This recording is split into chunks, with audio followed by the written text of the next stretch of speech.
Fala pessoal, Gabriel Martins aqui para mais um episódio sobre NFL. Eu tô gravando essa introdução depois que eu gravei a parte principal do programa com o meu amigo Caio Miari, editor do The Score. A gente falou sobre a rodada dupla do Monday Night Football, crise no Philadelphia Eagles, momento ruim do Kansas City Chiefs e vencedores dos prêmios individuais do mês de setembro na NFL. Mas eu tô acrescentando essa parte aqui porque antes de eu postar o programa e depois de eu ter gravado com o Caio, saiu uma notícia muito importante que eu preciso falar aqui com vocês sobre, que é o pedido de troca do Davante Adams, wide receiver do Las Vegas Raiders.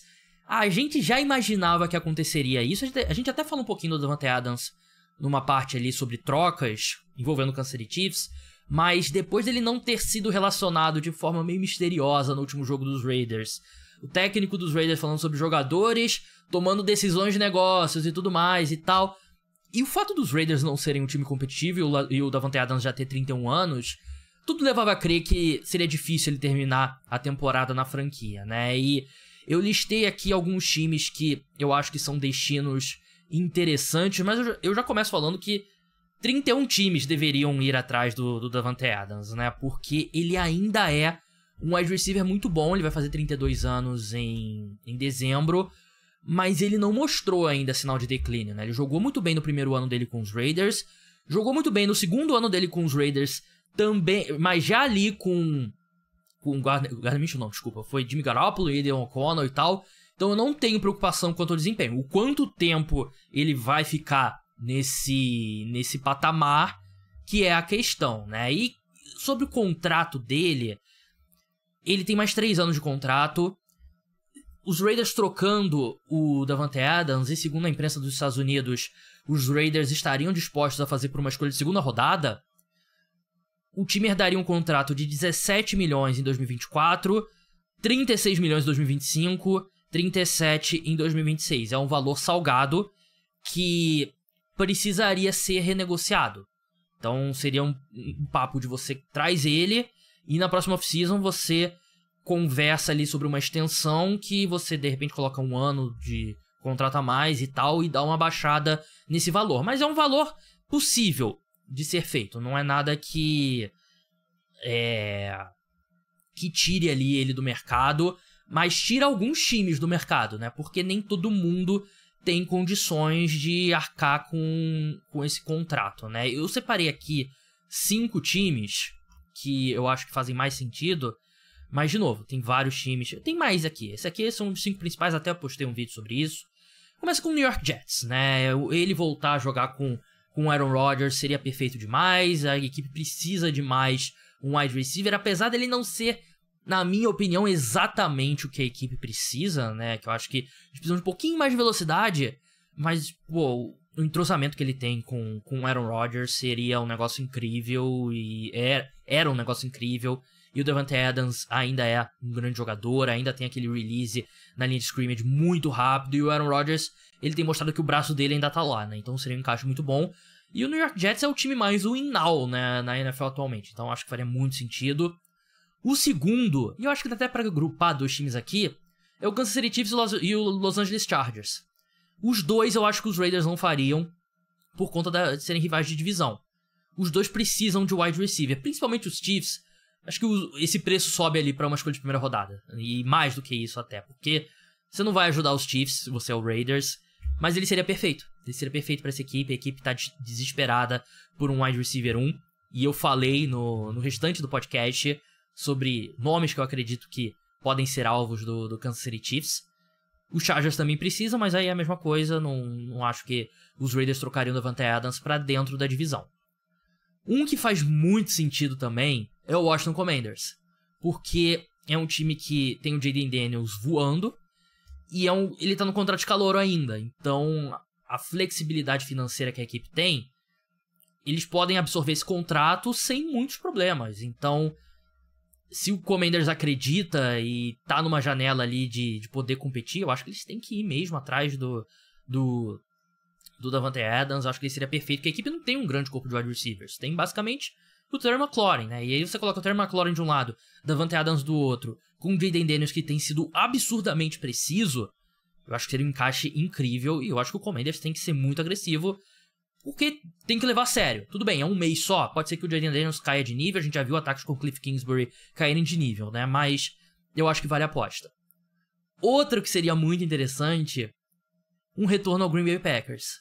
Porque eu sinto que a equipe tem vários wide receivers jovens, mas não tem aquele de verdade inquestionável, e teve o crescimento do Jordan Love desde que ele saiu da equipe. Aqui esbarra se tem algum sentimento negativo com a saída dele e tal, mas eu acho que faria bastante sentido para Green Bay. E o meu favorito, o meu número 1, seria o Buffalo Bills. Aqui seria um aluguel de 1 ano e depois você tem que conversar bastante sobre reestruturar esse contrato e se desfazer, sei lá, de Von Miller, alguns jogadores mais caros no elenco. Mas eu acho que ele pode ser a diferença pro Buffalo Bills vencer ou não o Super Bowl. Ele ainda é um dos 5, 6 melhores wide receivers da NFL. O Josh Allen tá jogando em alto nível, apesar de não ter jogado bem no Sunday Night Football. Eu acho que o Buffalo Bills também deveria olhar, mas aí a questão financeira com eles é mais complicada, né? Outros times aqui que eu pensei, o Baltimore Ravens, aquela necessidade crônica da equipe por um wide receiver 1, e o próprio Arizona Cardinals, né? Aí depende de quão sério os Cardinals estão vendo a temporada deles, mas esses seriam os times basicamente. E de novo, todos os outros times faz sentido. O Davante Adams joga em qualquer time da NFL. Aí você tem que ver a questão custo-benefício e dinheiro e tudo mais.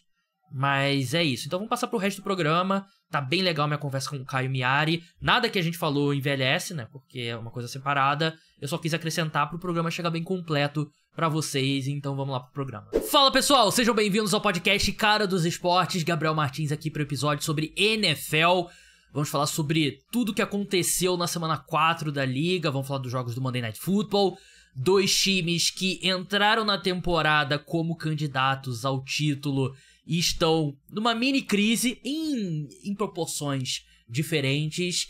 E passado esse primeiro mês da temporada, eu separei aqui os meus prêmios individuais, tipo MVP, defensor do ano, calor de ataque, calor de defesa, treinador, para esse primeiro mês. Aqui comigo hoje, Caio Miari, editor do The Score, da casa aqui. A gente vai debater sobre esses tópicos. Lembrando que você pode e deve se inscrever para receber notificações do podcast Cara dos Esportes lá no WhatsApp. Sempre quando tiver episódio novo, vai chegar lá. O link tá na descrição, você clica, abre a janela lá, manda quero receber, que eu vou te adicionar à lista de transmissão. Você precisa me adicionar os contatos, senão você não vai receber as notificações. Vai ter sorteio, de vez em quando vai ter algum sorteio por lá. Teve sorteio do Pix na primeira semana da temporada. Vai ter agora sorteio de um álbum de figurinhas da NFL com 20 ou 30 pacotinhos. A Panini mandou, muito obrigado Panini. E eu vou enviar para um de vocês, então não deixe de se inscrever lá. Caio, seja bem-vindo mais uma vez ao podcast Cara dos Esportes. Já vamos entrar falando sobre o Monday Night Football. Vamos começar falando sobre Detroit Lions e Seattle Seahawks. Os Lions venceram por 42-29. Um jogo que eu achei bem agradável. Eu sou fã de jogo com muito ponto. Não sou daqueles que, tem que ter defesa. Defesa é legal. Os hipsters do futebol americano. Eu achei que foi um jogo muito importante pro Jared Goff. Ele que bateu o recorde da NFL com mais passes completados, tendo 100% de aproveitamento, né? O maior número de passes sem errar um passe sequer. Foram 18 passes de 18 completados. O recorde pertencia ao Kurt Warner, né? Que foi um grande quarterback nos anos 2000 na NFL, Arizona Cardinals, na época St. Louis Rams. Eu achei que foi muito importante pro Goff ter esse jogo muito bom, porque eu não gostava do início de temporada dele até agora. Ele não me parecia no mesmo nível que ele terminou a última temporada. E a parte da confiança que eu, por exemplo, tenho no Detroit Lions nessa temporada era com o Jared Goff jogando em alto nível. E nessa segunda-feira, pode fazer as ressalvas da defesa do Seahawks e tudo mais, mas eu achei que aquele Goff do ano passado voltou. Concordo com você, Gabriel. Obrigado mais uma vez pelo convite. E eu também tô nessa. Eu acho que o Jared Goff ontem foi um jogo que... Na temporada passada a gente viu muito o Ben Johnson e o Jared Goff jogando, trabalhando muito bem. E nesse ano a impressão que ficou nos 3 primeiros jogos é que o Ben Johnson talvez, o coordenador de ataque, né, não estava tão envolvido com o Goff, eles não estavam no mesmo patamar, eles não estavam, por exemplo, conseguindo envolver o Sam Laporta no plano de jogo e tudo mais. Nesse jogo contra o Seattle Seahawks, não. A gente viu o Jared Goff mais parecido com o ano passado. O Ben Johnson fez várias jogadas interessantes. Lembrando que o Jared Goff, além de ter completado todos os passes, ter lançado 2 touchdowns, nenhuma interceptação, recebeu um passe. A gente viu aquele Ben Johnson criativo, que deu a bola para Amon St. Brown, que lançou para o Jared Goff. Enfim, foi o Detroit Lions do ano passado. O Detroit Lions que a gente se acostumou a ver nessa era Dan Campbell e Ben Johnson, e o Detroit Lions que a gente coloca entre os favoritos para vencer o Super Bowl. Engraçado porque o Jared Goff até lançou um passe incompleto numa falta, né, que acabou sendo, só que aí o Seattle Seahawks aceitou a falta, não aceitou a falta, e aí acabou que a jogada não contou como um passe incompleto para ele. Enfim, bateu o recorde, foi uma boa noite para o Detroit Lions. Eu estava muito curioso para ver, Gabriel, esse duelo entre Ben Johnson contra o Mike McDonald. Né? A gente está falando do melhor coordenador de ataque da NFL, possivelmente, e o coordenador de defesa no ano passado de mais destaque, que acabou de virar um head coach. Claro, vantagem para o Ben Johnson e para o ataque dos Lions, mas a gente também não pode esquecer de todos os desfalques que o Seattle Seahawks tiveram na defesa. Time destruído por lesões. Eu gostei muito do que eu vi dos dois times. Como você falou, foi um grande jogo. Não só muitos pontos, mas assim, teve o Kenneth Walker fazendo o que fez, o Geno Smith e o Jared Goff jogaram bem, teve aquela baita recepção do DK Metcalf, teve o touchdown do Jared Goff, teve aquele touchdown longo do Jameson Williams. Enfim, um jogo muito, muito interessante. Você quase falou Jameson Crowder, né? Quase falei Jameson Crowder. Eu sempre também me enrolo Jameson Crowder também.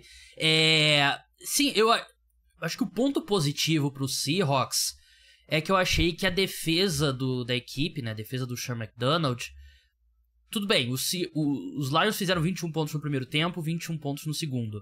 Mas eu achei que a defesa se ajustou bem.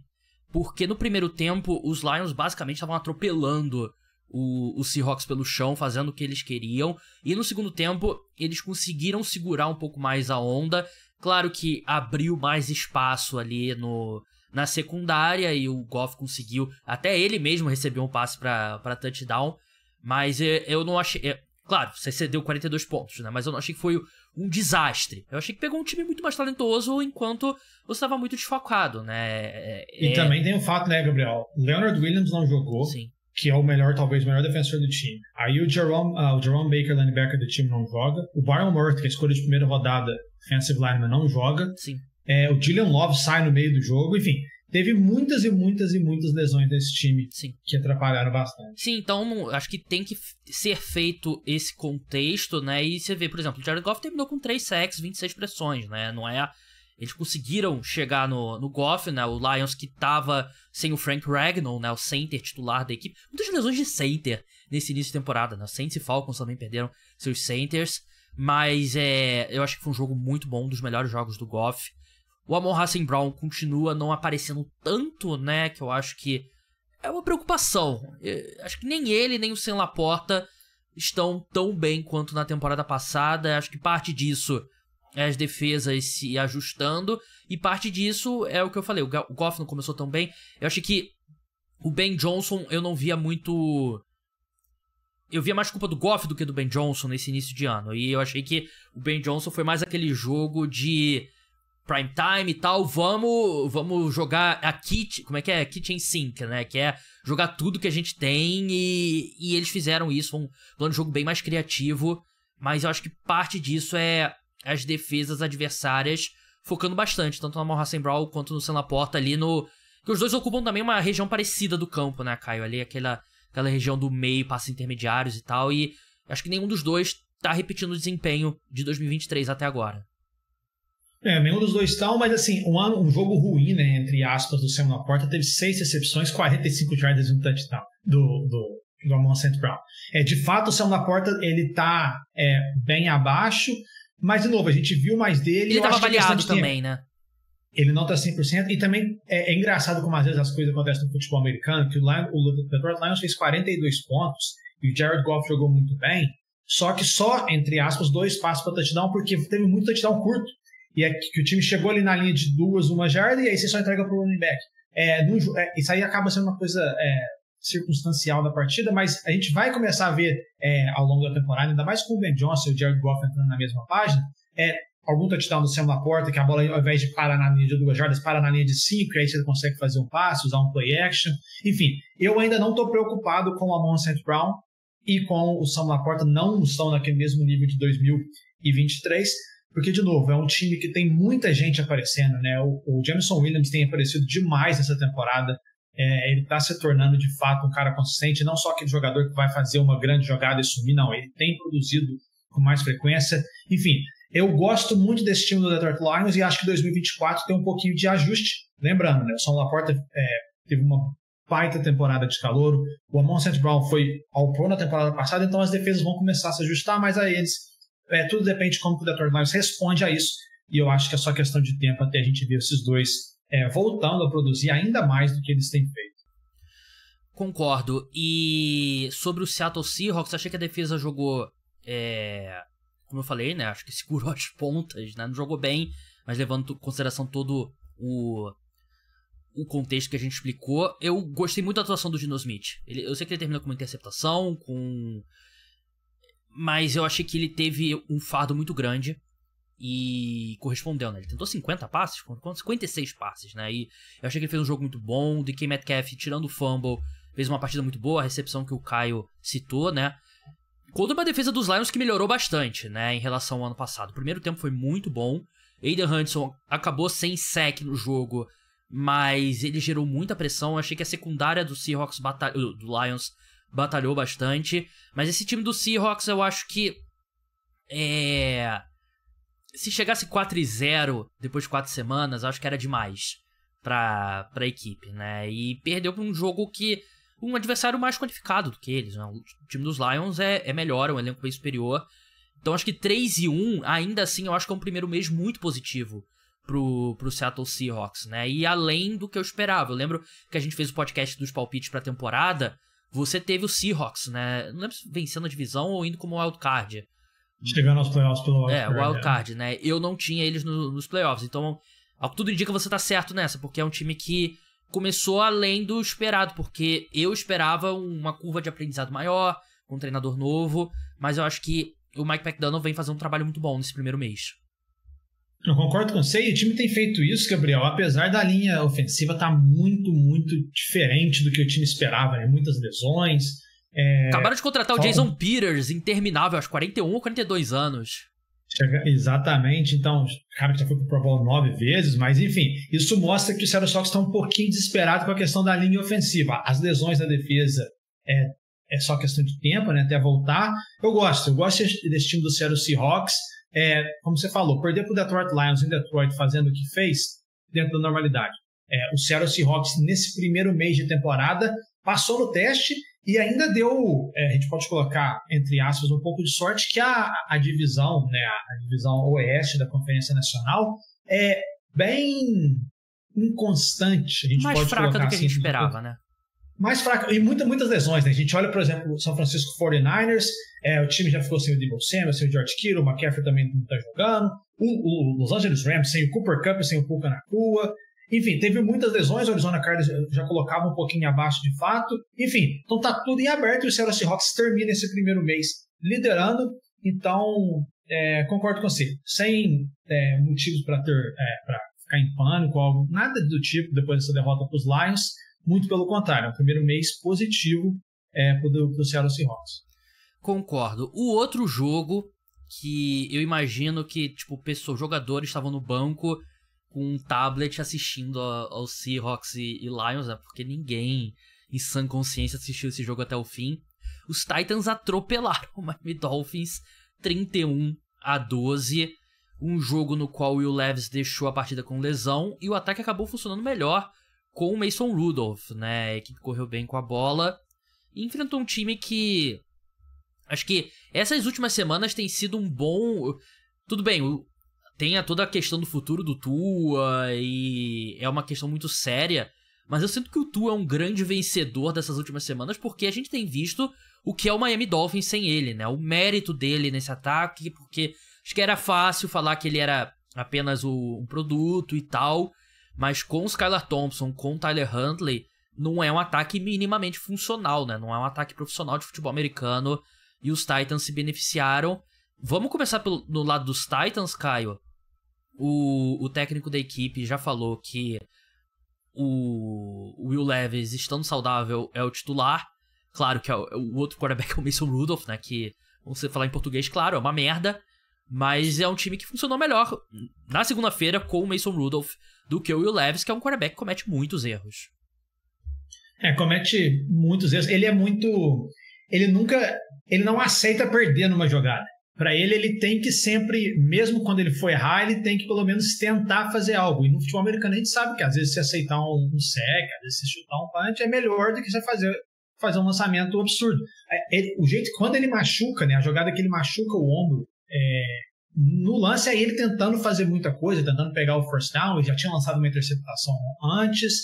Enfim, a gente olha para o placar, ele foi de fato um atropelo, né, 31-12, mas é um atropelo bem enganoso até para o Tennessee Titans, porque o próprio Tennessee Titans precisou de 5 field goals, o Mason Rudolph nem bateu 100 jardas lançadas.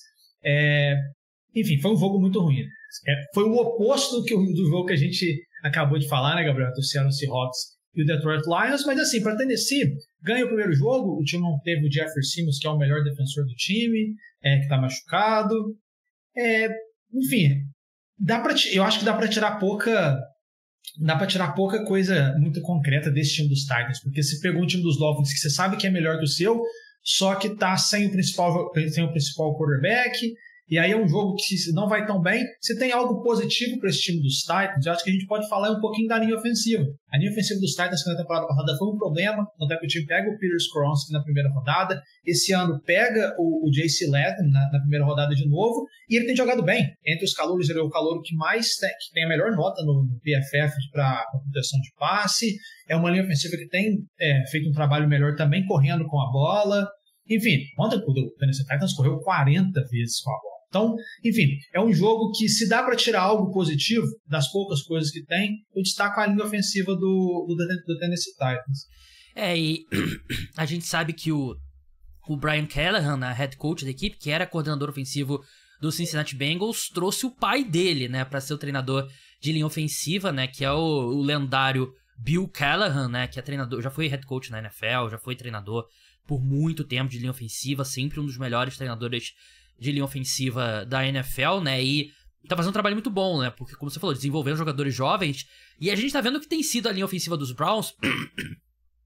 Desculpa, pessoal, ainda tô me recuperando, deixa eu beber uma água aqui.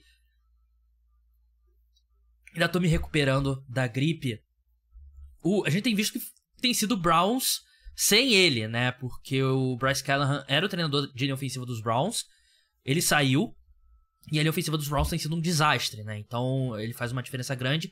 Mas é aquilo, né? Quem pegar o Miami Dolphins na ausência do Tua, basicamente é uma vitória automática, né? Aí quem não pega... E aí tem a questão também, né, Gabriel? Não é nem só sem o Tua, né? É jogando com o quarto quarterback. Sim. Esse, em tese, é um quarterback que não começou a temporada com o Miami Dolphins, é o quarto quarterback. Sim, né? E aí quem pegar o Miami Dolphins enquanto o Tua não voltar, se deu bem, né? Depois que ele voltar, aí volta a ser um time competitivo. Então é basicamente isso. Eu não tenho muito o que falar dessa partida mesmo. Gabriel, eu só queria falar uma coisa, claro. Já que eu só falei do Tennessee Titans, eu queria falar que eu fiquei um pouquinho decepcionado com o Mike McDaniel. É um técnico do... Você é hater dele, né? Não sou hater dele, eu gosto dele, eu acho ele bom, mas, assim, você tem que... Ontem o Miami Dolphins não conseguiu fazer nada. Em tese, porque esse time do Miami Dolphins teve uma defesa muito abaixo na temporada passada, e a defesa do time está muito alta. Pega o Calais Campbell com 38 anos, tem sido um dos destaques do time. Muitos edge rushers machucados, enfim, a defesa é muito abaixo. Mas o ataque do Mike McDaniel parece que não está conseguindo fazer nada.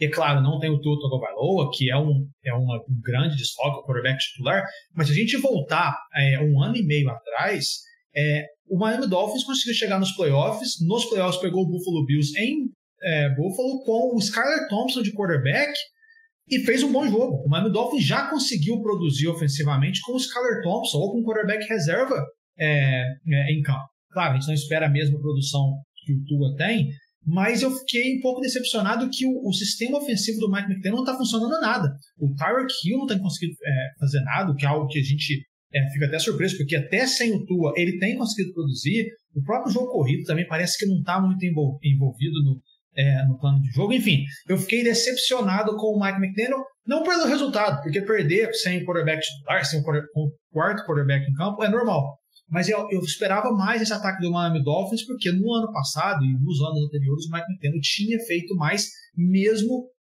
quando ele tinha algum jogador lesionado. Pra mim eu acho que eles passaram do limite ali. Você pede quarterback, eles estavam sem o Terron Armstead também, o left tackle titular da equipe ontem. Aí eu acho que não tem como, não tem o que ele possa fazer ali pra ser um ataque funcional. Vamos passar aqui pra falar sobre dois times que se enfrentaram no Super Bowl recentemente, Philadelphia Eagles e Kansas City Chiefs. Tudo bem, os Chiefs são 4-0, mas estão num momento complicado, principalmente levando em conta lesões. Eu preparei uma lista aqui de jogadores que eu acredito que podem ser bons alvos em trocas para o Kansas City Chiefs. Vamos falar sobre o Eagles, que esse sim eu acho que dá para dizer que tá numa crise. Mas antes, lembrar o pessoal, não deixa de seguir o podcast Cara dos Esportes se você estiver no Spotify. Deixa 5 estrelas também, que é muito importante. Segue, seja qual for o aplicativo de podcast que você usa. Se estiver no YouTube, se inscreve no canal, deixa like, deixa comentário. É muito importante para crescer o podcast Cara dos Esportes. Caio, Philadelphia Eagles. Acho que a grande diferença do Philadelphia Eagles, né, em relação a outros times que não começaram tão bem o ano, é que essa má fase dos Eagles já começou na última temporada, né? A gente já viu esse time indo muito mal para terminar a última temporada, terminou muito mal o ano e começa o ano mal novamente. É importante a gente fazer as ressalvas das lesões, que é um time que lidou com muitos problemas físicos no ataque. Não teve 3 dos seus 5 melhores jogadores, 6 melhores jogadores no ataque, né? Você não teve o Lane Johnson, não teve o Devonta Smith, não teve o A.J. Brown. E até um número interessante, o Philadelphia Eagles tem 14 vitórias e 22 derrotas quando o Lane Johnson não joga, né? Desde que ele foi draftado pela equipe, que é um número bizarro. Ele é o right tackle titular da equipe, um dos melhores right tackles da NFL. E os Eagles, historicamente, desde antes do Jalen Hurts, sofrem muito sem o Lane Johnson, né? Mas, ainda assim, é um time que tá jogando mal há muito tempo. E eu, na minha opinião, acho que dá pra chamar de crise. E você, Caio? É crise? Dá pra recuperar? É um momento ruim por conta das lesões? Como que você vê esse momento do Philadelphia Eagles? É crise. Eu acho que não é nem a derrota contra o Tampa Bay Buccaneers em si, né? Porque a derrota você perdeu para um time bom, você tá sem os teus 2 melhores wide receivers, você tá sem o seu melhor homem de linha ofensiva, que aí bate até naquilo que você acabou de falar do que você acha do Miami Dolphins. Fica difícil você fazer um ataque funcionar perdendo esse tanto de jogador, só que vai muito de novo, pelos ajustes que essa comissão técnica não consegue fazer. É uma comissão técnica muito incoerente, acho que a gente pode colocar isso. Se você combina isso, aí tem as lesões que são um agravante. Com o que a gente viu no time da temporada passada, fica difícil acreditar que esse Philadelphia Eagles, com o atual técnico, coordenador de ataque e defesa, vão conseguir fazer alguma coisa. Então, sim, coloca como crise, Gabriel. O ataque do Philadelphia Eagles até não está acima da média, se a gente olhar os números básicos, né, na NFL, só que a defesa está muito abaixo, né? E assim, é uma defesa que entra coordenador, sai coordenador, não consegue ter ajuste ou na secundária ou no front four, no front seven. Tem até material humano melhor do que poderia estar fazendo, mas parece que não dá liga. Parece que tem muito individual, mas zero coletivo. E a impressão que eu fico até também sobre isso no ataque. Quando o Saquon Barkley consegue fazer algo diferente, ou o Jalen Hurts, que está devendo muitos fumbles sofridos, quando ele faz algo diferente, ou o A.J. Brown, quando ele está dentro de campo, o ataque consegue fazer algo, mas que o coletivo do Philadelphia Eagles não é bom. A gente viu o Nick Sirianni, nos primeiros anos dele em Filadélfia, algumas decisões, algumas chamadas nas quartas descidas, o próprio push, né, como jogada por polêmica e tudo mais, ele implementou essa ideia de jogo e estava dando muito certo, mas esse ano, ainda mais que em outras temporadas, principalmente no ano passado, parece que as chamadas dele em quarta descida estão pior. A própria chamada de jogadas da comissão ofensiva, de um modo geral, também abaixo. Enfim, está faltando um pouco de coerência para essa comissão do Philadelphia Eagles, e eu acho que esse é o principal problema desse time, que sim, está em crise. O problema do Eagles começa com o Nick Sirianni, né? Eu nunca comprei o hype dele e me sinto bem orgulhoso. Eu falo muita besteira que acaba não se confirmando, mas a minha posição sobre o Nick Sirianni, eu me orgulho, porque nem no ano que ele foi no Super Bowl, eu acreditava que ele era um bom treinador. E pra mim isso só se confirma. A gente lembra o começo dele, na passagem dele pelo Philadelphia Eagles, ele começa chamando um ataque que era muito passe, botando o Jalen Hurts em drop back e tal, não deu certo, e o que ele faz é entregar o ataque na mão do Shane Steichen. E aí o time melhora, aí o time dá uma virada, e no ano seguinte vai ao Super Bowl. E pra mim, essa chegada no Super Bowl do Eagles com o Nick Sirianni diz muito mais sobre um cara que tinha o melhor elenco da NFL nas mãos e tinha uma dupla de coordenadores que eram muito mais talentosos do que ele. O Jonathan Gannon e o Shane Steichen, que hoje são head coaches dos Cardinals e do Colts, respectivamente, saem os dois, volta a ser mais o Nick Sirianni e tudo desmorona, né? Ele continua com um elenco muito talentoso e o time vê desde o ano passado esses problemas e ele claramente tem um problema de relacionamento com o Jalen Hurts. Já saiu matéria sobre isso, bastidores, que os dois não têm um grande relacionamento. Os Eagles basicamente perderam um ano, porque era bem claro que o Nick Sirianni deveria ter sido demitido na última off-season. Eu falo muito isso aqui no podcast. Nunca um técnico que tá pré-demitido e volta ao cargo, ele nunca funciona, nunca dá certo. E os times, quando passa... Eu sinto que quando passa pela cabeça, pô, vou demitir esse cara, tem que demitir. Porque nunca volta, nunca recupera. A opção dos Eagles foi, vamos trazer dois coordenadores de nome, né, o Vic Fangio e o Kellen Moore, e vamos tentar salvar. Não salvou. Eu acho que vai ser um ano jogado fora dos Eagles e começa tudo com o Nick Sirianni. Dito isso, Jalen Hurts não é inocente. O Jalen Hurts está fazendo uma temporada fraca, eu diria.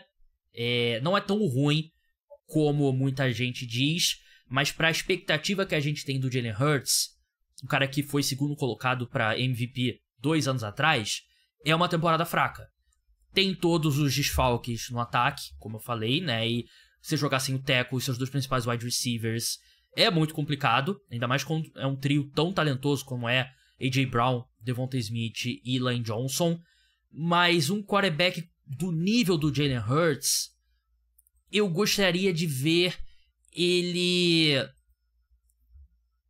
superando um pouco, elevando um pouco o time de nível, carregando um pouco mais desse fardo nesse momento conturbado. Claro que ele não é o de Tier 1, né? Não é um quarterback do primeiro estágio, né? E do primeiro ou segundo estágio, se você considerar que o Mahomes tá num degrau separado, né? Mas eu coloquei o Jalen Hurts como meu 9º melhor quarterback entrando na temporada. E eu espero que o 9º melhor quarterback da NFL consiga compensar um pouco mais os problemas do time, mas eu não tenho gostado do que eu tenho visto do Jalen Hurts. De novo, eu concordo com você que ele tá tentando e tal, mas eu tinha uma expectativa do Jalen Hurts que ele poderia transcender um pouco mais o time ao redor dele, e eu sinto que ele não tá fazendo isso. Ele não tem feito. Ele fez isso talvez em um momento só esse ano, que foi a campanha que ele fez para ganhar contra os Saints. Ele estava sem os 2 melhores wide receivers, e aí liderou uma campanha para virar um jogo contra o New Orleans em New Orleans. Essa foi uma baita campanha. A única coisa que eu discordo, Gabriel, é que o ano acabou. Porque se tem um jeito bom, né, entre aspas, para estar em crise, é o que os Philadelphia Eagles têm feito. Não vamos esquecer que esse time está 2-2 ainda, e é um time que no papel é sólido. Não é que é um time que está caindo aos pedaços. Muito pelo contrário, principalmente no ataque, a gente ainda está falando de um dos melhores elencos da NFL, né? No papel. Então, assim, não acho que o ano acabou, não. É difícil acreditar que essa comissão técnica vai conseguir salvar algo, principalmente porque já é o segundo ano seguido, né, que o Eagles tem dificuldade em achar os coordenadores. Mas, assim, o time já ganhou da Green Bay Packers esse ano, né, o jogo do Brasil, vale sempre lembrar, que é uma boa vitória. Ganhou do Saints, quando os Saints vinham de uma baita vitória contra o Dallas Cowboys, estavam invictos na temporada. Isso também é uma excelente vitória no ano. Perdeu para o Atlanta Falcons por 1 ponto. Então, assim, de novo, eu acho que o Philadelphia Eagles tem muito o que se preocupar, mas eu não acho que o ano acabou, não. Eu acho que hoje tem mais chance do time mandar o Nick Sirianni embora do que ir para os playoffs, mas eu acho que ainda dá para esse time continuar brigando, ficar nessa vai, não vai, perde um, ganha um, perde um, ganha um, até o final do ano. o que seria decepcionante, mas não necessariamente significa que o ano acabou, né? Eu discordo. Eu, sinceramente, acho que tudo bem, você pode chegar nos playoffs, mas além disso, com essa comissão técnica, pra mim... Não, então a gente tá igual. Porque quando você falou que o ano acabou, eu achei que você falou assim, não, já tá acabado. Não, chegar nos playoffs, mas se o time chegar nos playoffs não significa que o ano acabou. Sim. Significa chegar nos playoffs. Que é um time com aspiração de Super Bowl, né? Tá, não. Então a gente tá no... Então eu concordo com você. Porque quando você falou que o ano acabou, eu falei, não, o time já tá fora dos playoffs e tudo do tipo. Não, eu acho que dá pra chegar, mas provavelmente vai ganhar um jogo no máximo. E é engraçado, Caio, a gente acompanha a NFL há muito tempo e pela primeira vez eu vejo ganhando força um discurso de, não só nos Eagles, né, mas eu ouvi muito sobre o Jacksonville Jaguars também e outros times, de, vamos demitir o técnico e vamos, sei lá, trazer o Bill Belichick, vamos, sei lá, tentar trazer o Mike Vrabel. É uma vibe meio futebol brasileiro, né, que acho que tá se entranhando na NFL, né, porque isso não acontece na NFL, né, de você demitir o técnico e trazer alguém de fora, é sempre um cara que assume como interino, e a gente já viu interinos terem algum sucesso, né, mas sempre é um cara que já tá dentro da franquia, né, então, eu não sei, de repente o Philadelphia Eagles tem uma semana de bye agora, de repente demite o Nick Sirianni, traz o Bill Belichick, traz o Mike Vrabel, que é consultor nos Browns, traz alguém que tá no mercado. E também é algo único, porque a gente, nessa temporada, né, nessa off-season, a gente viu o Bill Belichick não conseguindo um emprego, que é o melhor técnico da história, então ele continua ali. O Mike Vrabel, acho que ninguém duvida que ele foi um bom técnico no Tennessee Titans, ele acabou não conseguindo. Se você quiser ainda ir um pouquinho além, tem o próprio Pete Carroll, que também é dos veteranos, que também não tá nesse emprego. Então, eu acho que tem um pouco disso e passa muito por esses nomes, esses caras renomados não conseguiram emprego. Gabriel, sobre os Eagles, parece que tem uma, entre aspas, maldição nesse time, que depois que eles dão um contrato grande com o quarterback para de jogar, né? Sim. Porque foi assim com o Carson Wentz, né? Depois que o time foi pro Super Bowl, naquele ano que o Wentz, durante a temporada regular, foi muito bem. Aí dá o contrato para ele começa a cair de produção, o Jalen Hurts estava lá para substituir. Agora o Jalen Hurts, na temporada depois que ele assina um contrato grande, ele, não vamos dizer que ele tá no nível Carson Wentz de queda, mas ele está bem abaixo daquilo que a gente viu que fez ele ganhar esse contrato desse tamanho, e ele precisa melhorar. E sobre a questão do treinador, eu não acredito que vai acontecer, né? Mas eu escuto muitos podcasts da mídia dos Estados Unidos, né? E é a primeira vez que eu escuto o pessoal falando sobre isso, né? De, vamos tentar salvar a temporada. E eu acho que, sei lá, um cara como o Bill Belichick, o Pete Carroll ali, pra tentar apagar um incêndio e ver o que você pode fazer até o fim do ano, sinceramente, Nick Sirianni pra mim é um desastre, e sejam bem-vindos ao lado certo da história com o Nick Sirianni. Em pleno 2024, né, Gabriel, quando o Nick Sirianni... E eu já falava isso em 2022, deixar isso bem claro, ele é um palhaço. O Nick Sirianni é um palhaço, é um cara que fala alto, mas que foi carregado por uma comissão técnica muito mais talentosa do que ele, por um general manager muito melhor do que ele, um elenco muito forte, e eu acho que o mérito dele... Acho que ele foi passageiro nesse sucesso recente dos Eagles. Eu não acho que ele foi o cara que pilotou, dirigiu o ônibus. Falando sobre o Kansas City Chiefs agora, Caio. Kansas City Chiefs 4-0, crise. É bizarro falar isso, mas é um time que não vem jogando bem, vem vencendo, mas não vem convencendo.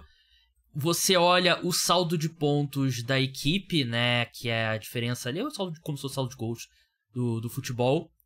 Os Chiefs têm um saldo de mais 20, e é um saldo mediano para um time 4-0. Tem time com derrota na temporada que tem saldo melhor. Tem, por exemplo, o Saints 2-2, tem saldo 57. Esse tipo de coisa, né, e claro que o Saints é um pouco ponto fora da curva, venceu os 2 jogos muito bem, mas é um time que não tá jogando o seu melhor ofensivamente. Eu não vou cair nessa armadilha de novo, Caio. Eu não tenho preocupação, mas eu acredito que os Chiefs precisam encontrar algumas coisas no ataque, porque os 2 principais wide receivers da equipe entrando na temporada estão fora do ano, né? O Hollywood Brown e o Rashee Rice. Os 2 estão machucados. Então a equipe vai precisar. A gente já viu eles fazerem isso nos últimos 2 anos, mas eu acho que é uma questão de tempo. Eu não tenho preocupação. E você? Não, tô com você. Zero preocupação. Eu fico preocupado só já projetando para os playoffs. Aí eu acho que quando chegar lá nos playoffs, porque a gente viu, né, na temporada passada o Kansas City Chiefs teve problemas com a posição de wide receiver desde a semana 1. Se a gente lembrar, aquele drop do Kadarius Toney foi justamente na semana 1 contra o Detroit Lions, e a partir daquele momento começou rodada após rodada o Kansas City Chiefs não jogava bem, chegou a estar com campanha de 50%, né?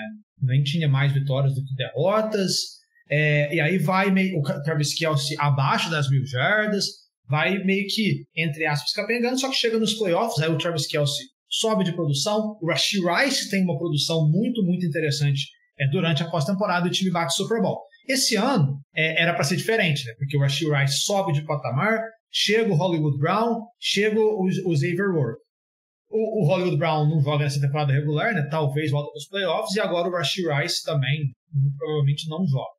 A questão será que o Travis Kelce consegue subir de patamar mais cedo do que na temporada passada? Contra os Chargers, né, o jogo que o Rashee Rice sofre lesão no primeiro tempo ainda, o Travis Kelce fez uma boa partida.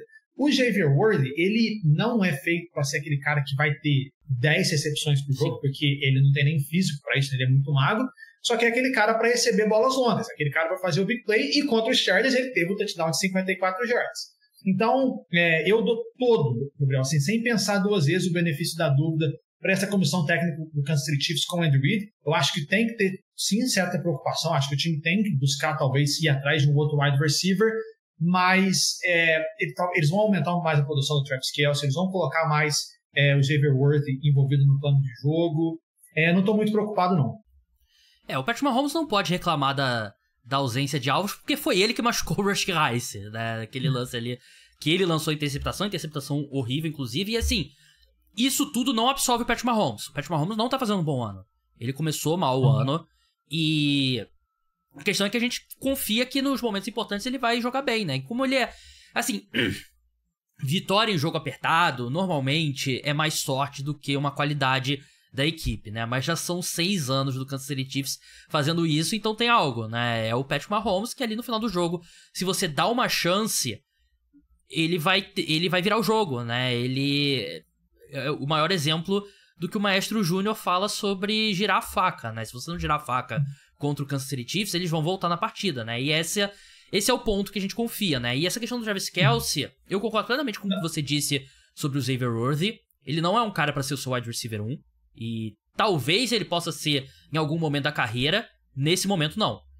E o Travis Kelce, eu sentia que o plano era mais ou menos ali dos Patriots nos últimos anos do Brady e do Gronk, no qual o Gronk era um fator muito mais nos playoffs, né? Ele não era tão utilizado. No próprio Bucks também, né? Ele era meio que guardado pros playoffs. Só que agora ele não vai poder mais, né? Porque agora é basicamente o corpo de wide receivers da temporada passada, menos o Rashee Rice, mais o Xavier Worthy, né? E aí você começa a ver Juju Smith-Schuster envolvido, Justin Watson envolvido, Mecole Hardman, sei lá, e aí a situação... Sky Moore, que é horroroso, nossa senhora, escolha de draft que eles jogaram no lixo, mas é isso. Dito isso, normalmente eu pregaria calma em relação de trazer reforços, porque eu acho que é um momento que muitos times botam os pés pelas mãos e pagam um preço mais caro. Aquela coisa de você ir fazer compras com fome, né? Você vai acabar comprando mais e vai gastar mais dinheiro. O Kansas City Chiefs é diferente porque a oportunidade de você conquistar o primeiro tricampeonato seguido da era Super Bowl é muito grande. É um feito histórico que vai te colocar num patamar muito diferente e você começa a ter um caso muito forte como o melhor time da história. A maior dinastia da era moderna da NFL ali. Claro que aí depende de como você vê dinastia e tal. E vai ser, e pode ser sim, a joia principal no cofre do Patrick Mahomes na hora de debater, quando ele se aposentar, se ele é o maior quarterback de todos os tempos. Então, eu acho que os Chiefs têm que ser agressivos. E se for mandar uma escolha de primeira rodada e mais pra trazer um wide receiver pronto, eu acho que os Chiefs têm que pensar. Normalmente, 99% dos casos, eu diria, tenha calma, você vai gastar mais capital do que você deveria, não vale a pena. No caso do Kansas City Chiefs, eu acredito que eles precisam ser agressivos, porque você não pode brincar com essa temporada. Você tem a chance de fazer algo inédito. E pensando nisso, eu preparei uma lista com 7 nomes que o Kansas City Chiefs deveria olhar em trocas. E o último nome, eu tô bem orgulhoso, vou deixar pro final pra justamente fazer esse mistério. Eu começo pelo Amari Cooper, wide receiver do Cleveland Browns. Ele claramente tá insatisfeito em Cleveland, os Browns não vão a lugar nenhum. Eu acho que faz muito sentido pro Kansas City Chiefs. Ele tá num contrato muito bom. Pode ser que custe uma escolha alta, tipo uma primeira ou segunda rodada, mas ele é um wide receiver completo, a gente já viu, ele corre todo tipo de rota. Eu acho que ele seria perfeito pro Kansas City Chiefs. Eu acho que faz tanto sentido que eu acho que não vai acontecer. Mas o número 1 na minha lista é o Amari Cooper. Também vale falar que o Cleveland Browns acho que tem pouca esperança de ir a algum lugar esse ano, né? Então não é que o time vai manter ele. O time estava pensando 2 vezes, não quis dar um contrato muito grande para ele nessa off-season, já meio que deu o sinal que o Amari Cooper não faz parte dos planos futuros do time, e vale lembrar que ele é um cara mais velho. Acho que nem uma escolha de primeira rodada, viu, Gabriel? Acho que segunda rodada se provavelmente consegue uma troca pelo Amari Cooper. Também estava na minha listinha aqui dos nomes que eu fiz. Número 2, Davante Adams, do Las Vegas Raiders. Aqui eu acredito que não acontece, porque os Raiders não trocariam o Davante Adams pro rival de divisão, né? Pro Las Vegas Raiders. Pro Kansas City Chiefs. Mas é um cara que parece estar meio disponível. Eu acho que seria um valor muito exorbitante pros Chiefs pagarem pra fazer o Raiders, pra convencer os Raiders a trocarem trocar o Davante Adams pra um rival. Mas que seria espetacular seria, só que eu acho que esse é o mais irrealista. É o que seria o cenário perfeito pro Kansas City Chiefs, né? Você pega um wide receiver muito, muito bom, que ainda tá no auge, mas de novo, os Raiders, se você faz um negócio desse, você tá pedindo pra você perder pro Kansas City Chiefs o resto da tua vida inteira. Você não pode trocar o Davante Adams pro atual campeão e tudo mais. Seria o equivalente a você chamar um punch pra sua temporada inteira, né? Exatamente. Lembrando que o time foi atrás do Davante Adams quando pegou pelo troca com o Green Bay Packers, e naquela ocasião o Las Vegas Raiders mandou para Green Bay uma escolha de primeira rodada e uma escolha de segunda rodada. A escolha de primeira rodada dos Chiefs tende a ser bem baixa, né? Quase ali na segunda rodada. Então talvez o Kansas City Chiefs com uma escolha de primeira rodada baixa, provavelmente ali na casa dos 28ª até a 32ª, talvez uma escolha de terceira rodada seja eficiente para pegar o Davante Adams 2 anos após a troca que mandou ele de Green Bay para Las Vegas. Dito isso, o Las Vegas não pode fazer isso. Las Vegas, até se receber 3 escolhas de primeira rodada em troca, não pode fazer isso, porque, de novo, é o principal rival do time, mesmo a realidade dos dois sendo muito diferente, né? Mas assim, Kansas City, com o Davante Adams possivelmente sendo disponível, Kansas City precisando, seria o perfeito. Eu acho que tem mais chance do Davante Adams ir para o New York Jets, sabe de tudo, o desespero dos Jets, o Aaron Rodgers e tudo mais, do que o Kansas City. O próximo nome tem uma situação parecida com essa do Davante Adams. É o T. Higgins, do Cincinnati Bengals. Seria aqui um aluguel, né, de 3/4 de temporada. Seria um cenário ali que os Bengals meio que assumem ali que, a gente vai perder ele de graça na próxima off-season, então vamos receber alguma coisa de volta, sei lá, uma escolha de segunda rodada. Mas tudo bem, não é um time da mesma divisão, mas essa rivalidade, por mais que o Bengals também tenha começado muito mal o ano, a gente não sabe se vai competir de fato, eu acho que é um time que se vê como rival do Kansas City Chiefs, eu acho que eles não fariam também. Mas é outro cara que eu acho que pra gente ficar de olho, de repente os Bengals podem decidir ali, receber o que eles puderem pelo T. Higgins, sabendo que até a questão física dele, ele tá se poupando bastante. Eu acho que pode ser um cara que pode ser trocado antes do fim da janela. Lembrando que o T. Higgins já pediu para ser trocado, né, lá na off-season, acabou que não aconteceu. Assim, contratualmente falando, faz sentido, tanto para Cincinnati trocar o T. Higgins para algum time, quanto para o Kansas City Chiefs ir atrás dele. Dito isso, essa troca Cincinnati-Kansas City, também não, pensando pelo lado dos Bengals, não pode acontecer. Você está falando do time, do principal candidato da Conferência Americana em fazer ele mais forte. Não vejo acontecendo por causa disso. O próximo nome é um pouco mais agressivo. DJ Moore, do Chicago Bears. Ele acabou de renovar o contrato. Teria que ser um cenário no qual os Bears meio que desistem da temporada e olham ali para uma oferta. A gente pode receber uma escolha de primeira rodada do Kansas City Chiefs, de repente mais, seria caro. seria mais pra perto do fim da janela. O cenário que eu consigo pensar é Matt Eberflus demitido, os Bears começam ali a pensar na próxima temporada e os Chiefs vêm com uma oferta pesada, porque o DJ Moore é um wide receiver muito bom. Não acredito que vai acontecer, mas seria um movimento ousado do Kansas City Chiefs, e ele é aquele cara completo, né? Que ele pode receber passes longos, pode trabalhar na região intermediária, mas eu confesso que é um pouco realista. Essa daí me pegou até de surpresa, porque eu não tinha nem pensado nessa possibilidade. Eu acho muita coisa tem que acontecer, muita coisa ruim para o Chicago Bears tem que acontecer no próximo mês e meio, para que o DJ Moore fosse minimamente cogitado. Eu também não acho bem realista essa. Uma mais barata agora, que seria aquela que você faz para arredondar o seu corpo de wide receivers, é o Darius Slayton, do New York Giants. Claramente perdeu espaço na equipe, ele é um cara que já mostrou qualidade como recebedor ali em alvos longos, ele teve algumas lesões e tal. O meu medo aqui é o histórico do Kansas City Chiefs trocando por wide receivers dos Giants, né? O último foi o Kadarius Toney. Mas eu acho que ele seria um cara ali de terceira rodada, talvez, seria um cara mais barato, ele não chegaria ali, é o wide receiver 1 incontestável pra mudar o patamar da equipe. Não, isso eu concordo muito com você, porque já teve esperança que o Darius Slayton fosse ser o número 1 dos Giants e tudo mais hoje em dia. O Malik Neighbors tem feito uma temporada brilhante, então os Giants estão em posição de trocar. A gente tem visto o Wan'Dale Robinson aparecendo bem mais até que o Darius Slayton. Então, essa é uma troca que eu estava até na minha listinha também que eu coloquei aqui, Gabriel. Eu gostaria de ver essa troca acontecendo. Acho que pro próprio Darius Slayton seria muito bom. E eu acho isso. Acho que uma escolha às vezes de quarta rodada seja suficiente, tá? Porque o Slayton está tão embaixo, escolha de quinta rodada anteriormente, enfim, eu gosto dessa troca sim. Outro que eu acho bem interessante é o Deontay Johnson, do Carolina Panthers. Eu sei que ele chegou agora nos Panthers, mas é uma equipe que tem a necessidade de recuperar a capital de draft que perdeu na troca do Bryce Young, e ele começou bem ali. Quando o Andy Dalton assumiu a equipe, a gente viu outro Deontay Johnson, então a gente vê que ele tem a capacidade de produzir com um quarterback de verdade. Eu gosto do Deontay Johnson, e eu acho que pro Panthers, por mais que eles tenham contratado ele agora, a necessidade de você reconstruir o time e o capital de draft que você pode receber, eu acho que valeria a pena. Pra te falar, confesso que eu não tinha parado para pensar no Deontay Johnson como uma possibilidade.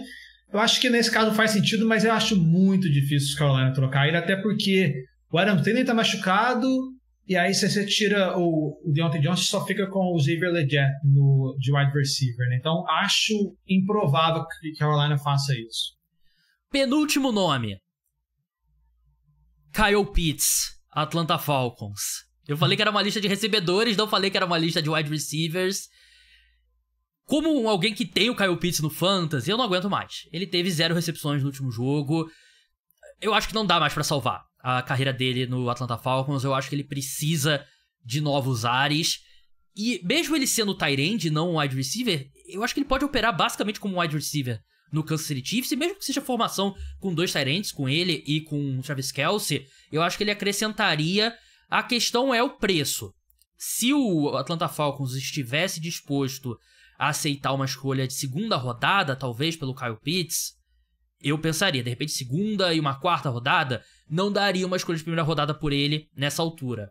Mas eu fico intrigado pelo que poderia ser o Kyle Pitts num time com o Patrick Mahomes, porque eu ainda acredito no potencial dele. Essa troca seria algo, talvez a mais bombástica, né?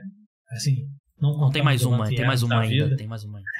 Mas essa é uma troca que seria muito interessante. O problema é que o Kansas City Chiefs, para pagar um preço caro, uma escolha entre primeira e terceira rodada, para pegar um cara para não dar um contrato novo para ele, eu ficaria com o pé atrás, porque a gente já viu esse time do Kansas City Chiefs limitando, né, o contrato que dá para um wide receiver. A gente lembra do Tyreek Hill. E o Kyle Pitts, se ele chega no Kansas City Chiefs, em um ano você tem que dar um contrato novo para ele.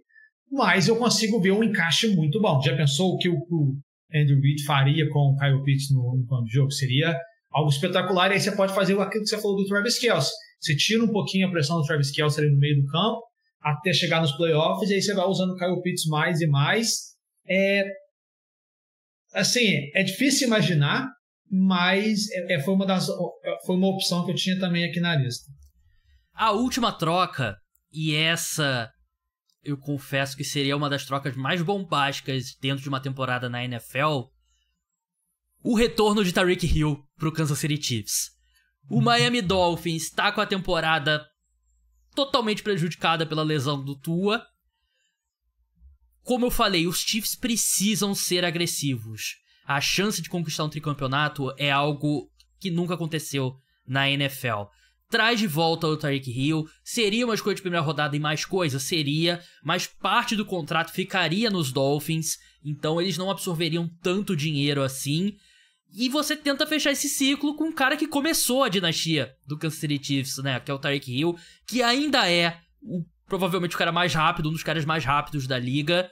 Então seria ali ousado, mas eu acredito que os Chiefs precisam ser ousados. Nem que, sei lá, de repente você manda uma escolha de primeira rodada e o Xavier Worthy de volta pro Miami Dolphins, algo do tipo. Mas eu acho que seria uma... Gabriel, você tem jogado muito Madden, Gabriel. Seria uma cartada pra tentar salvar a temporada, porque assim, eu não torço pelos Chiefs, mas... Mas salvar, não precisa salvar a temporada tá longe de ter... Sim, mas eu não quero ver o Kansas City Chiefs olhando esse corpo de wide receivers e vendo, não, tá bom, a gente vai resolver, e perder a chance de fazer algo desse tamanho, que é o tricampeonato inédito. Pegar o Tyreek Hill numa troca seria, assim, em termos de histórias envolvidas, seria algo, assim, de cinema. E ele já tem um entrosamento, você não precisa se preocupar em encaixar ele no time. Em termos de entrosamento, em termos de história, em termos de novela, em termos de cinema, seria algo espetacular, porque você traz ele de volta para fechar e tudo mais. Dito isso, não vai acontecer. É bem realista. Eu ficaria... Seria espetacular. Para quem cobre NFL... Pro nosso trabalho seria perfeito. Perfeito. Nossa senhora. Já tô até imaginando, escrevendo sobre isso no The Score. Não vai acontecer. Gabriel, de novo, o Miami Dolphins não vai trancar. O Tyreek Hill custa muito caro. O Kansas City Chiefs teria que fazer muito esforço para conseguir pagar ele, tanto em escolha de draft, mesmo tendo uma escolha de terceira rodada pela troca do Darius Slay do Tennessee Titans em 2025. Assim, eu não vou nem cair no papo do Gabriel para não ficar muito empolgado, para não iludir, entendeu? Porque seria espetacular, de fato.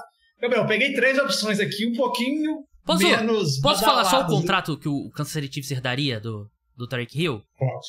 Eles pagariam 19 milhões, uma fração de 19 milhões esse ano, 14 milhões em 2025 e aí 39 em 2026, né? Ali você teria que dar uma reestruturada e tal, mas não seria a mesma... Assim, o Kansas City Chiefs não quis dar a extensão pro Tyreek Hill, né? Quer dizer, eles quiseram, mas até certo ponto o Tyreek Hill preferiu ir pro Miami Dolphins e receber mais. Só que aí eles pagariam menos, né? Porque parte do contrato ficaria no Miami Dolphins, né? E aí seria um preço caro, seria um jogador 2 anos mais velho. Você pagaria basicamente a mesma coisa que você recebeu por ele 2 anos atrás. Mas eu gostaria muito, Caio. Em termos de história, seria incrível. Mas quais os caras que você separou aí? Seria, em termos de história, talvez a maior troca da história da NFL dentro de uma temporada, né? Porque... enfim, ainda mais se o Tyreek Hill volta e o time acaba ganhando. Sim. Mas eu peguei 3 opções um pouquinho mais menos badaladas, mas o DeAndre Hopkins eu acho que pode ser um cara de mais fácil acesso para o Kansas City Chiefs. O Christian Kirk do Jacksonville Jaguars. O Jacksonville Jaguars agora já tem Brian Thomas Jr. vai ser um cara muito interessante para ele. O Christian Kirk ainda consegue produzir. E aí agora uma outra que é muito mais barata e muito mais simples, que é o DeMarcus Robinson lá dos Rams. Ele tem sido hoje o número 2 wide receiver dos Rams, né, com todo mundo machucado. Ele já conhece esse plano de jogo, porque ele já ele já ganhou um Super Bowl com esse time do Kansas City Chiefs, então ele conhece o time, porque muitas vezes para um wide receiver chegar e aprender um plano de jogo desse tamanho, né, com tanta complexidade do Andy Reid no meio de uma temporada pode ser difícil. O DeMarcus Robinson já conhece bem esse time, já jogou com o Kansas City Chiefs. Seria a volta, Gabriel. Tá vendo? Eu coloquei uma volta no meu, claro que nada parecido. E ele é muito mais barato do que o Tyreek Hill, por motivos óbvios. Então, assim, ele não vai mudar o time de patamar, longe disso, mas ele é melhor do que o Michael Hardman, ele é melhor que o Sky Moore, ele é melhor que todos esses caras.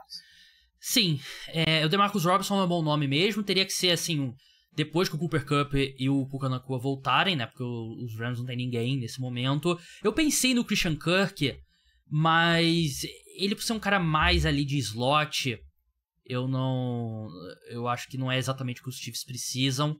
E o DeAndre Hopkins é interessante também, só que eu acho que também ele não estica o campo tanto como a equipe também precisa. Acho que elas precisa de um cara ali, não um velocista, porque velocista ele já tem toda a velocidade do mundo no Xavier Worthy, né? Mas um cara ali que possa mais rotas intermediárias e longas e tal. O DeAndre Hopkins nesse estágio da carreira, acho que ele não é isso. Caio, vamos encerrar com nossos prêmios individuais do mês de setembro, que sempre condiz muito com o resto da temporada, né? Tipo o Kyler Murray MVP em 2021, né? No primeiro mês e tal. Vamos começar pelo MVP. Quem que é o seu MVP em setembro? Sam Darnold. Acho que essa talvez seja a mais inesperada da NFL. Ele não vai ser o MVP da temporada, muito dificilmente. Mas se você olhar quem está jogando melhor na posição de quarterback, tendo uma contribuição maior e vendo o que o time tem de campanha até agora, é o Sam Darnold. Eu não acho o ataque dos Vikings brilhante, ou não achava, né, no papel antes da temporada, mas o Sam Darnold, que lidera a NFL em passos para touchdown, pouquíssimos turnovers, ele tem dado conta do recado, ele tem elevado todo mundo. O Minnesota Vikings já jogou esse ano alguns quartos sem o Justin Jefferson machucado, já jogou duas partidas, né, sem o Jordan Harrison machucado, e TJ Hawkinson, que é um dos melhores talentos da NFL, não tem nem jogado pelo time. O grupo de running backs está longe de ser espetacular e ainda assim o ataque de Minnesota tem dado conta do recado, muito por causa das atuações do Sam Darnold. Hoje em dia tem só dois times, né, que estão 4-0 na NFL, o Kansas City Chiefs e o Minnesota Vikings. O Mahomes, mesmo no quarto tendo jogado muito bem, não é aquele Patrick Mahomes, pelo menos não nesse primeiro mês. Então eu vou dar ali um reconhecimento para uma das principais histórias da temporada, que é essa volta do Sam Darnold, né, essa ressurreição, esse ressurgimento, melhor dizendo, do Sam Darnold. Ele seria o meu MVP depois de 4 semanas. Justo, é um cara que eu pensei. Outro cara que eu pensei também, acho que completaria meu top 3 com o Sam Darnold, Brock Purdy, que eu acho que vem fazendo uma temporada muito boa, mas o meu voto vai pro Josh Allen. E eu acho que não vai ter muita gente elegendo o Josh Allen, porque o pior dos 4 jogos dele acabou sendo o último, né? Mas foi o meu caso. Eu vou te falar meu top 3 depois, mas foi o meu caso. Mas eu acho que os 3 primeiros jogos dele, ele era o MVP depois da semana 3, acho que pra mim, indiscutivelmente. Mas ele perde um pouco ali na última semana, mas ainda assim, pra mim, ele é o número 1. Eu pensei também no Baker Mayfield, que é outro cara que também teve um jogo muito ruim, 3 jogos muito bons. Mas eu acho que não sai muito desses 4, não. Você pensou mais algum? Eu pensei, assim, como menção, o Jayden Daniels. Claro que está cedo para falar, mas ele tem feito o primeiro mês do Jayden Daniels foi muito perto de ser perfeito. Ele tem um time que tem uma campanha 3-1, é o ataque talvez mais eficiente da NFL depois de um mês. Claro que os números são insustentáveis ao longo de uma temporada inteira. Mas já que a gente está falando de um recorte só de 4 semanas, o que o Jayden Daniels jogou com o elenco de Washington abaixo da média de todos esses que a gente está citando, né, dos MVPs, dos candidatos a MVPs, eu acho que vale a menção. E foi isso, Gabriel. No meu desempate foi a semana 4, basicamente, né? Quantos jogos ruins um quarterback teve esse ano entre Josh Allen e o Sam Darnold? O Sam Darnold não teve nenhum jogo com um rating abaixo de 100. E o Josh Allen vem de um jogo contra o Baltimore Ravens que ele não foi espetacular. Foi esse. Então, para mim, ficou um A e um B entre Sam Darnold e Josh Allen. A questão do Jayden Daniels, pra gente encerrar MVP, né? Vou passar pelos outros prêmios também. É que eu citei o Kyler Murray. O head coach do Kyler Murray é o coordenador ofensivo do Jayden Daniels, né? Então a gente já viu ataques do Cliff Kingsbury começarem muito bem o ano e não se sustentarem, né? Então vamos ver como é que vai ser as próximas semanas. Defensor do ano, Caio. Defensor do ano, Fred Warner, do San Francisco 49ers, o linebacker do San Francisco 49ers. Assim, a gente já sabe que ele é um All-Pro, que ele é espetacular, que ele está em todo lugar do campo, que a técnica dele é algo raríssimo na posição de linebacker, que a gente já viu, que ele cobriu no passes, na cobertura de passes, né, espetacular também. Só que esse ano, além dele ter feito tudo isso, ele tem feito mais jogadas impactantes, né? A gente lembra da Pick Six que ele acabou de ter. Ele tem, de fato, não só prevenido com que os outros times avancem contra a defesa dos 49ers, ele tem colocado pontos para os 49ers no placar e ajudado os 49ers a ganhar os jogos, mesmo quando o time está precisando de lesão, né? Lembrando, o time já jogou o jogo aí sem George Kittle, sem o Deebo Samuel, sem o Christian McCaffrey, enfim. o Fred Warner é o meu defensor da temporada até agora. Cara, eu tive um top 3 muito próximo no defensor do ano e eu não tenho certeza definitiva pra nenhum deles. O meu acabou sendo um voto parecido com o MVP porque eu vou com o TJ Watt, que não jogou bem na última semana, né? Mas os 3 primeiros jogos dele foram absurdos. Eu pensei muito no Fred Warner também, quase coloquei o Fred Warner e quase coloquei o Aidan Hutchinson também, do Detroit Lions, que vem fazendo um ano muito bom, né? Mas eu acabei... Que também não teve sec na semana 4. Todos que você passa... mas a questão é que o TJ Watt, ele não jogou bem. O Aidan Hutchinson jogou bem. Ele não teve sec, mas jogou bem. O TJ Watt contra os Colts, ele foi bem mal mesmo. Mas eu achei que os 3 primeiros jogos dele foram um nível ápice de TJ Watt ali, dos melhores momentos que a gente já viu dele. Jogador ofensivo do ano, pra mim, foi o mais simples. Quer dizer, o segundo mais simples, que o primeiro, tem outro que é bem tranquilo. Jogador ofensivo do ano, pra mim, é o Saquon Barkley, do Philadelphia Eagles. Pra mim não tem nem muito o que discutir. Eu acho que tem uma certa discussão com o Nico Collins, o wide receiver do Houston Texans, porque o Nico Collins já tem 489 jardas recebidas.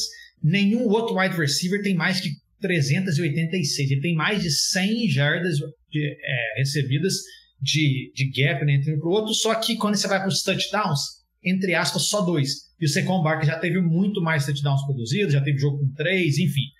Então, para mim, ficou um pouquinho mais apertado do que o Gabriel falou. Para mim, só que eu também vou com o Saquon. Justo, não, é verdade. Eu acabei não...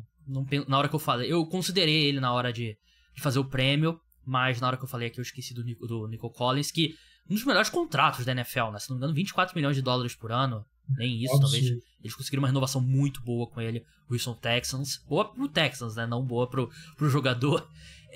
Calouro de ataque, esse sim, aqui não tenho o que discutir. E se o Caio discutir... E o de defesa também não tenho o que discutir, não. O de defesa eu não sei, mas o de ataque...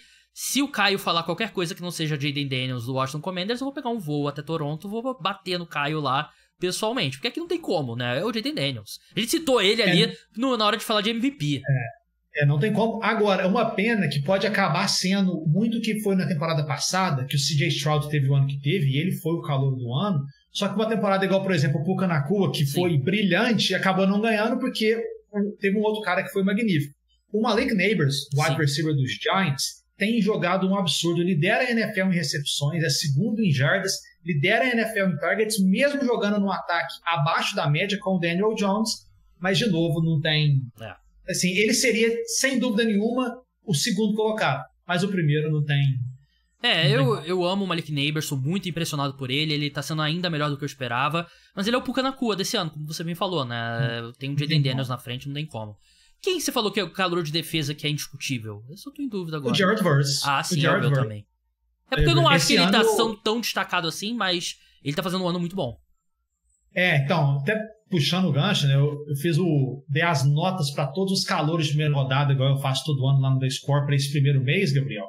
E ilustrando um pouco o que você falou, nenhum defensor teve nota A nas minhas notas, né? Mas o Jared Verse teve a melhor nota entre os defensores calouros, um B+, e aí vai nisso. Ele tem jogado muito bem, ele lidera a classe em basicamente todos os quesitos importantes entre os pass rushers, né? Principalmente pressões e tudo mais.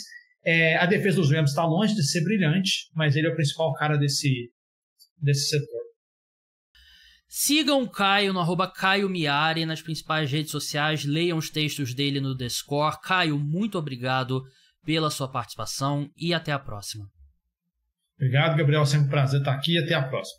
Então é isso, pessoal, o podcast Cara dos Esportes de NFL volta nessa sexta-feira, na verdade, com um episódio exclusivo para apoiadores, novidades sobre o programa de apoiadores em breve, fiquem atentos, não deixem de se inscrever para receber notificações do podcast Cara dos Esportes no WhatsApp, o link tá na descrição, o número tá na descrição. Eu não vou mandar mensagem independente pra você, só vou mandar se você me mandar primeiro, então se alguém mandar mensagem aí falando que eu dei o running backs e tá pedindo um pix, não sou eu. E o episódio de NBA, não deixe de escutar, postei nessa terça-feira, tá bem legal também, sobre tudo da troca envolvendo o Karl Anthony Towns para o New York Knicks. Então, até a próxima, tchau!